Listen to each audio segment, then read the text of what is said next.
Buongiorno e ben ritrovati con il TG Flash di New Sicilia. Di seguito i titoli più importanti della mattina. Maxi operazione da parte dei carabinieri del nucleo tutela patrimonio culturale di Palermo nell'ambito dell'indagine denominata Genus.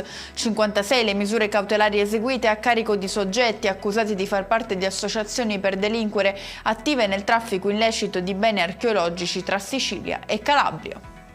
Sequestro da 40 milioni di euro a Catania a carico di Fabio Lanzafame, 53 anni, già collaboratore di giustizia. Secondo l'accusa avrebbe permesso l'infiltrazione occulta di Cosa Nostra nel settore delle scommesse online.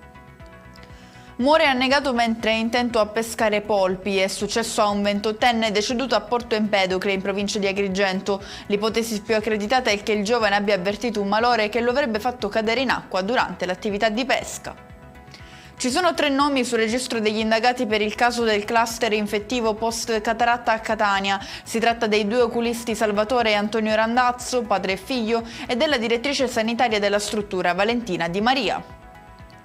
Blatte e sporcizie in una struttura sociosanitaria per disabili. Questo è il quadro emerso dai controlli dei NAS a Palermo, che hanno fatto emergere le carenti condizioni igienico-sanitarie del laboratorio dedicato alla preparazione dei pasti.